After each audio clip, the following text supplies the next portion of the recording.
¿Tú crees que tiene que ver el tema adicciones con esa rebeldía?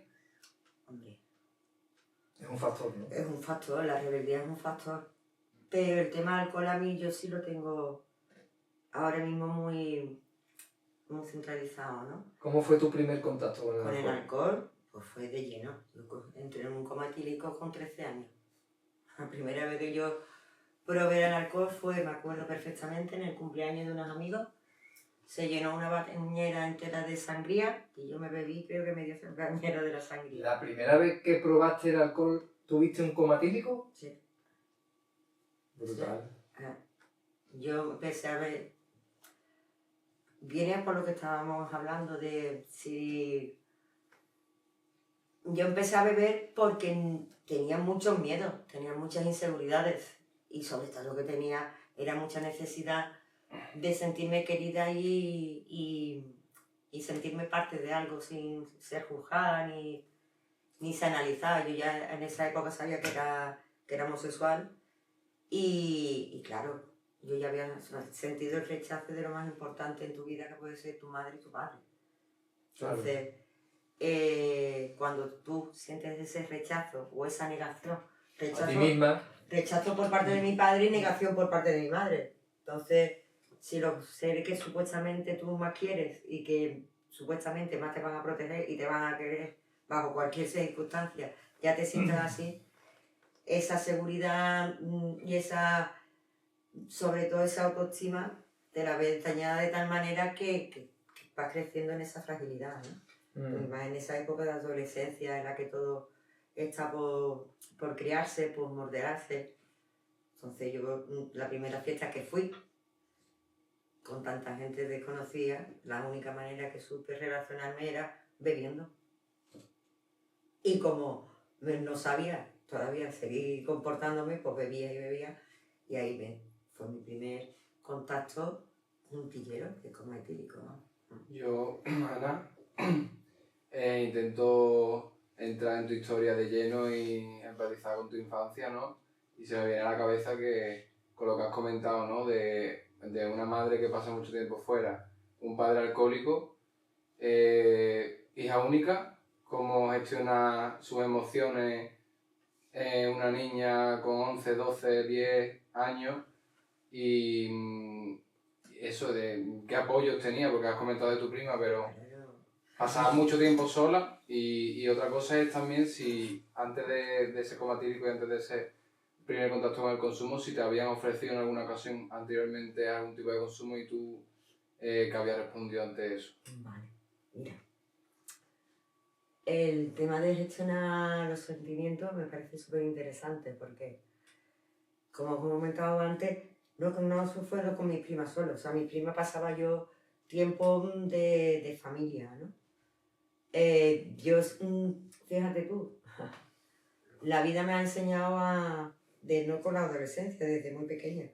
Porque cuando mi madre iba a cualquier sitio, a lo mejor me quedaba en casa de alguna de las hijas de amigas que también se dedicaban yo os pongo, yo vivía en La Oliva está en la de las 3000 y demás, los años 70 y pocos, aquello estaba muy, muy desabastecido de muchísimas cosas. Entonces, La Oliva había un grupo de gente que se movían para pues, conseguir un centro de salud, que hubiese más seguridad, una serie de... que no fuese un barrio marginal más, ¿no?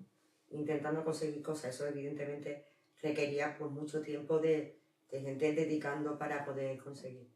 Entonces teníamos un grupo de los mismos hijos de la gente que estaba en esa lucha, pues que nos juntábamos en casa de uno, nos quedábamos allí, un adulto se quedaba siempre con nosotros y ese grupo después fue creciendo y se montó los juniors, los juveniles, que tenían unas inclinaciones cristianas, porque yo nunca he considerado que fuese católica, más cristiana, el más cristiano, que sí está muy cerca de mi manera de ver la vida.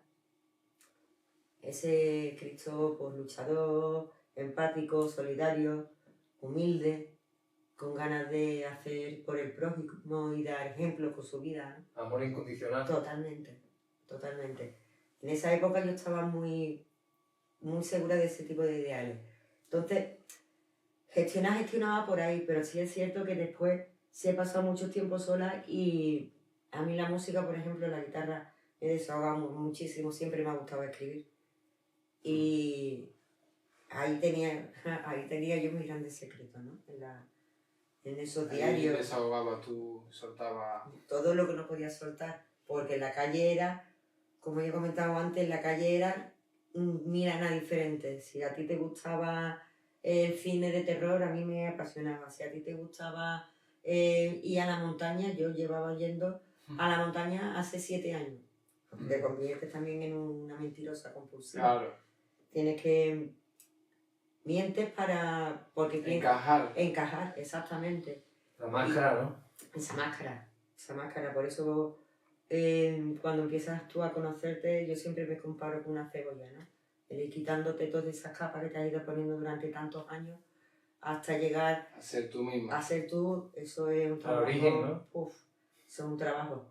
Hasta que no llegas a ser Ser víctima tú que misma contábamos, en cualquier parte. y en cualquier momento, y sobre todo contigo misma. Ser Con tú nadie misma, más. contigo misma, hacia ti misma. Aceptando tus miserias, tus virtudes y todo lo que compete de tu persona, porque al final, si no lo haces así, sigues siendo mentirosa, sigues siendo deshonesta, sigues siendo frágil y sobre todo sigues siendo dependiente, porque sigues buscando aceptación. Y la aceptación, si no la tienes tú hacia ti misma, no la vas a encontrar en los demás.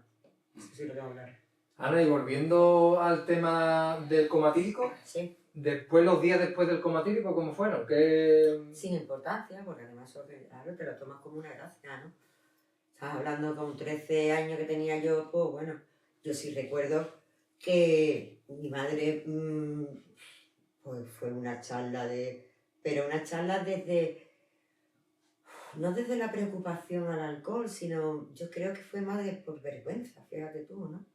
¿No se le daba el concepto de enfermedad No, no, eso era un vicio.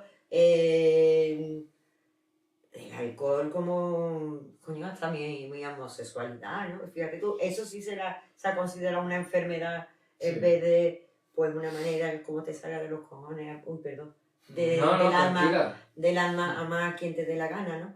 Sí. Sin embargo, el alcoholismo se veía más como algo vicioso, como algo, es que no se podía hablar, era un tema tabú. A mí, yo no he escuchado nunca a mi madre decir que mi padre era alcohólico, cuando sabía el problema que era. Y yo he escuchado a mi madre muchas noches llorando, porque mi padre tenía que llamarlo porque no podía ir a trabajar, porque se quedaba dormido, no tenía narices.